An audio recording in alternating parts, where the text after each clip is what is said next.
Shalom saudara, selamat bergabung dalam Air Hidup The Series. Tentunya kami akan selalu membawakan tema baru dan unik untuk Anda. Dan pasti selalu ada pesan baru dari Tuhan untuk hidup kita. Sebagai orang Kristen atau sebagai umat Tuhan, kita tidak punya alasan untuk kekurangan harapan. Kristus telah menunjukkan keteladanan dan firman-Nya. Ayo, jangan pernah berhenti berharap, karena tidak ada yang mustahil di dalam Dia. Saksikan video ini sampai akhir dan mari kita bersama-sama merenungkan firman Tuhan. Tuhan Yesus memberkati. Salam metanoia meno peripateo.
penonton setia channel Setetes Air Hidup. Berjumpa kembali dengan saya Bunda Esther. Saya akan membawakan renungan firman Tuhan bagi saudara-saudara semuanya. Sebelumnya, mari kita berdoa terlebih dahulu bersama-sama. Tuhan Yesus, terima kasih buat hari ini di mana kami masih bisa menerima, mendengar firman-Mu Tuhan. Ini merupakan suatu berkat bagi kerohanian kami semuanya, untuk kami boleh selalu bertumbuh di dalam Engkau. Kami menyerahkan jam pemberitaan firman ini ke dalam tangan-Mu, di dalam nama Tuhan Yesus. Haleluya, amin. Saudara, kali ini saya akan berbicara tentang ucapan. Saudara, saya akan bacakan terlebih dahulu di dalam Lukas 6 ayat yang ke-45. Demikianlah firman Tuhan. Orang yang baik mengeluarkan barang yang baik dari perbendaharaan hatinya yang baik, dan orang yang jahat mengeluarkan barang yang jahat dari perbendaharaannya yang jahat, karena yang diucapkan mulutnya meluap dari hatinya. Saudara, dikatakan tadi dalam firman Allah yang sudah kita baca, apa yang diucapkan oleh mulut kita ini meluap dari hati kita. Ya, sekali lagi, apa yang diucapkan oleh mulut ini meluap dari hati, saudara. Saudara, kalau dikatakan perbendaharaan ini isinya hal-hal yang baik, maka dari mulut kita akan juga keluar hal-hal atau perkataan-perkataan yang baik. Tadi dikatakan, kalau perbendaharaannya ini isinya hal-hal yang baik, maka dari mulut ini juga akan keluar hal-hal yang baik. Tetapi kalau perbendaharaannya ini isinya yang jahat-jahat, dari mulut ini juga akan keluar yang jahat. Karena apa yang keluar dari mulut itu meluap dari hati. Saudara, mulut dan hati ini sinkron, sesuai, selaras, sejajar, sejalan. Mengapa saya katakan mulut dengan hati ini sinkron, saudara? Karena apa yang keluar dari mulut ini meluap dari hati, saudara. Jadi mulut dan hati ini adalah sinkron. Kalau tidak sinkron, itu berarti berpura-pura. Apa yang diucapkan di mulut beda dengan apa yang ada di dalam hatinya. Berarti antara mulut dengan hati tidak sinkron. Artinya berpura-pura. Lain di bibir, lain di hati. Saudara, di dalam Roma 10 ayat yang ke-8 dikatakan, firman itu dekat kepadamu, yakni di dalam mulutmu dan di dalam hatimu. Sekali lagi saya ulangi. Dalam Roma 10 ayat yang ke-8 dikatakan, firman itu dekat kepadamu, yakni di mulutmu dan di dalam hatimu. Saudara, hati kita ini adalah tempatnya firman Tuhan. Ya, kalau hati kita ini penuh dengan firman Tuhan, maka yang keluar dari mulut kita adalah juga firman Tuhan. Karena apa? Apa yang dikeluarkan dari mulut meluap dari hati. Mulut dan hati ini sinkron. Kalau hati ini penuh dengan firman Tuhan, maka yang terucap dari mulut, yang keluar dari mulut, kata-kata kita yang dari mulut juga adalah firman Tuhan. Saudara, hati ini adalah lemarinya firman. Di dalam Mazmur 119 ayat 11 dikatakan, dalam hatiku aku menyimpan janjimu, supaya aku jangan berdosa terhadap Engkau. Hati ini adalah lemarinya firman, tempat menyimpan firman Tuhan. Saudara, kalau di rumah punya lemari makan, pasti isinya berbagai macam makanan. Kalau saudara di rumah punya lemari baju, tentu isinya baju-baju kita yang ada di dalamnya. Kalau di rumah kita punya lemari sepatu, tentunya isinya adalah sepatu-sepatu kita, bukan makanan, saudara. Kalau makanan itu disimpan di lemari makanan. Demikian juga dengan hati kita. Firman Allah katakan bahwa di dalam hati kita ini kita menyimpan janji-janjinya. Artinya di dalam hati kita menyimpan firman-Nya. Hati kita ini tempat untuk menyimpan firman Tuhan. Berarti hati kita ini adalah lemarinya firman Tuhan. Kalau hati kita ini lemarinya firman Tuhan, tempat untuk menyimpan firman Tuhan, maka yang keluar dari mulut kita adalah firman Tuhan. Saudara, mulut dan hati ini sinkron, saudara. Kalau di dalam hati kita berisi kebencian, dendam, bohong, sombong, serakah, kepahitan, uang, jahat, hal-hal duniawi, maka itulah juga yang akan keluar dari mulut kita. Karena apa yang keluar dari mulut kita itu meluap dari hati kita. Kalau hati kita bukan tempat menyimpan firman, kalau hati kita adalah tempat untuk menyimpan dendam, maka kata-kata kepahitan itu akan selalu keluar dari mulut kita. Setiap kali berucap, setiap kali berkata, selalu mengandung kata-kata kepahitan. Karena di dalam ini adalah lemarinya dendam, bukan lemarinya firman Allah.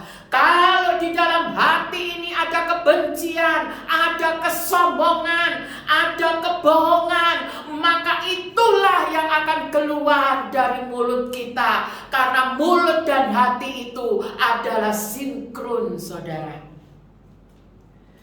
Saudara, biarlah setiap ucapan yang kita ucapkan itu betul-betul adalah firman Tuhan yang keluar dari hati kita. Saudara, yang selanjutnya di dalam Matius 12 ayat yang ke-36, demikianlah firman Allah.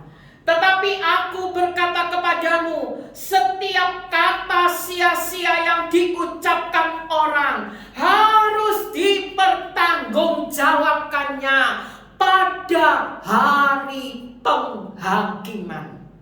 Saudara, ketika kita mengeluarkan kata-kata yang sia-sia dari mulut kita, semua perkataan itu saudara, kita harus mempertanggungjawabkannya di hari penghakiman.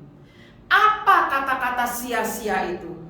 Ada omongan kosong, ada omongan kotor, ada kata-kata sembrono, ada bersilat kata atau suka memutarbalikkan perkataan, ada fitnah, ada kata-kata negatif, ada menggerutu, ada umpat, ada menghina, entah secara langsung atau tidak langsung. Itu adalah kata-kata atau omongan sia-sia.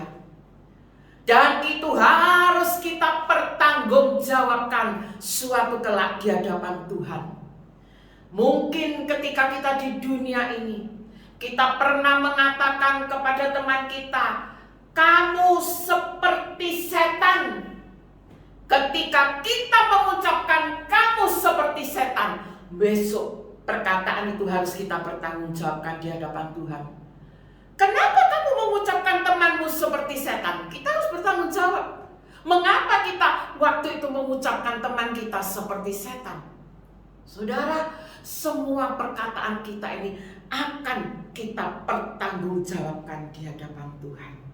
Yang berikutnya, 2 Timotius 2 ayat 16-17 mengatakan, "Tetapi hindarilah omongan yang kosong dan yang tak suci, yang hanya menambah kefasikan. Perkataan mereka menjalar seperti penyakit kanker. Di antara mereka termasuk Hymenaeus dan Philetus."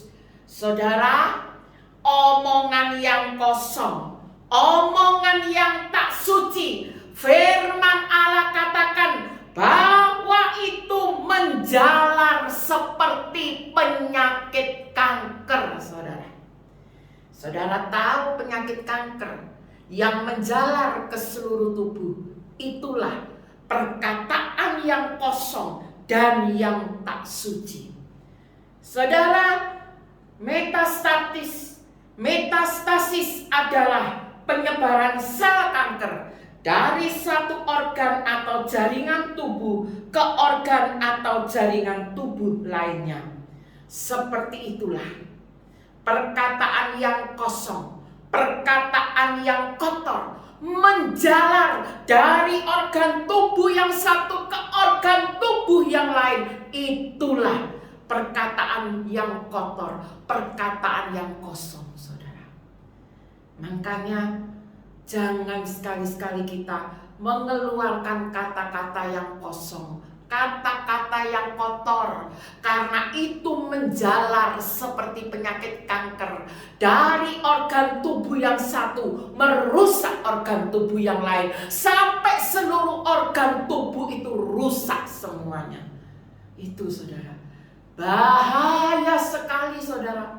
Omongan kotor, omongan yang kosong, apabila itu diucapkan atau keluar dari mulut kita. Saudara, dikatakan tadi dalam firman Allah yang sudah kita baca, hindarilah omongan yang kotor. Jadi kita harus menghindari, saudara. Kalau ada perkataan kotor, kalau ada omongan kosong, kita harus menghindarinya. Kita tidak boleh terus menerabasnya, harus kita hindari. Itu adalah anjuran firman Allah yang mana kita sebagai orang percaya kita harus mengikutinya, saudara. Yang berikutnya, Efesus 4 ayat 29 katakan, "Janganlah ada perkataan kotor keluar dari mulutmu, tetapi pakailah perkataan yang baik untuk membangun di mana perlu, supaya mereka yang mendengarnya beroleh kasih karunia." Dikatakan jangan ada perkataan kotor. Saudara, kalau ada kata jangan, itu berarti sebuah larangan di mana kita tidak boleh melakukannya.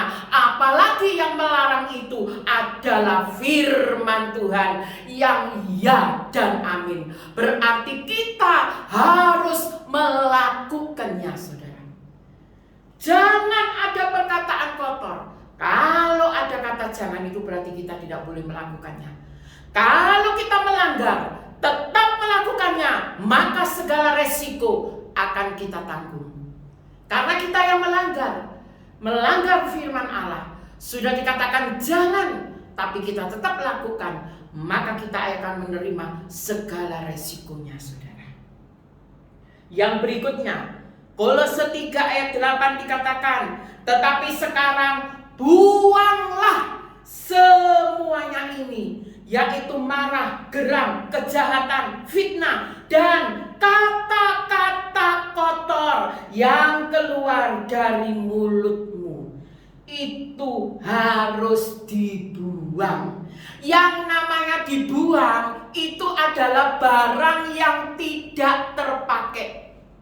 Barang yang sudah gak bisa dipakai lagi itu harus dibuang. Dan yang namanya dibuang itu tempatnya adalah di tempat sampah, bukan di hati.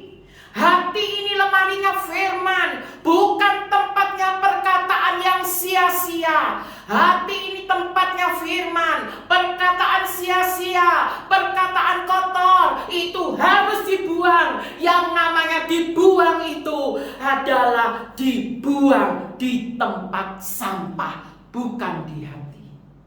Yang namanya dibuang itu adalah barang yang sudah tidak dipakai lagi, dibuang. Itulah perkataan kotor, perkataan sia-sia harus kita buang, saudara. Tidak boleh disimpan di hati.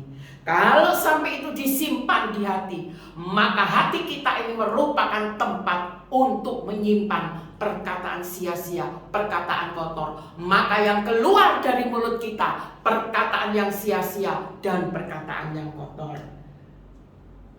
Dalam Efesus 5 ayat 4 dikatakan, demikian juga perkataan yang kotor, yang kosong, atau yang sembrono, karena hal-hal ini tidak pantas. Tetapi sebaliknya, ucapkanlah syukur. Saudara, Efesus 5 ayat 4 berkata, perkataan kotor, perkataan kosong, perkataan yang sembrono, yang tidak bisa dipertanggungjawabkan, itu tidak pantas. Efesus 5:4 katakan itu tidak pantas untuk kita ucapkan sebagai orang percaya, sebagai pengikut Kristus. Saudara tahu artinya tidak pantas? Ketika saudara hendak bepergian ke sebuah undangan pesta, saudara memilih baju, mengenakan gaun. Kemudian pasangan saudara mengatakan, kamu tidak pantas pakai gaun itu, ganti aja yang lain.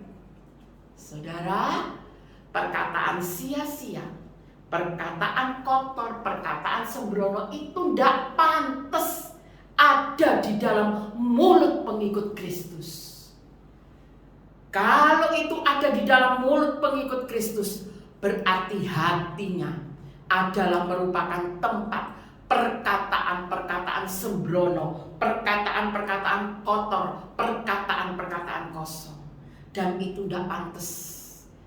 Kalau ada di dalam hati pengikut Kristus, orang percaya, tidak pantas, saudara. Ini firman Allah yang katakan. Saudara, sekarang bagaimana caranya supaya perkataan-perkataan kita itu bukan perkataan-perkataan yang sia-sia? Di dalam Mazmur 141 ayat yang ketiga katakan, awasilah mulutku ya Tuhan, berjagalah pada pintu bibirku. Saudara, mintalah kepada Tuhan untuk selalu mengawasi mulut kita. setiap hari, setiap saat minta kepada Tuhan, Tuhan awasilah mulutku, berjaga-jagalah pada pintu bibirku, agar aku tidak mengucapkan perkataan-perkataan yang tidak pantas untuk aku ucapkan sebagai murid Kristus. Setiap hari minta Tuhan untuk menjaga bibir dan lidah kita. Yang kedua, Yakobus 3 ayat 3-6 nanti saudara bisa baca.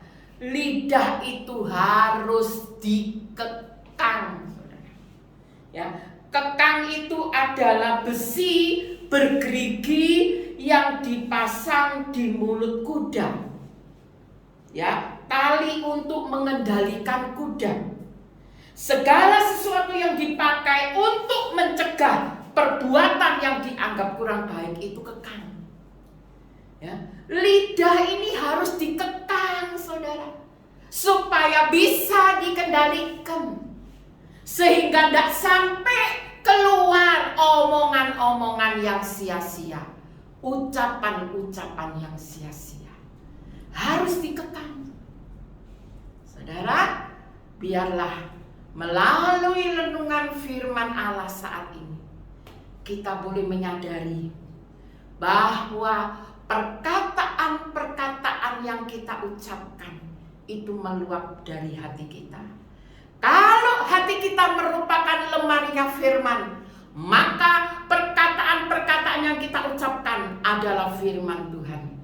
Kalau hati kita merupakan lemari atau tempat hal-hal yang lain yang tidak berkenan di hadapan Tuhan, maka hal-hal yang lain yang tidak berkenan di hadapan Tuhan itulah yang akan keluar dari mulut kita.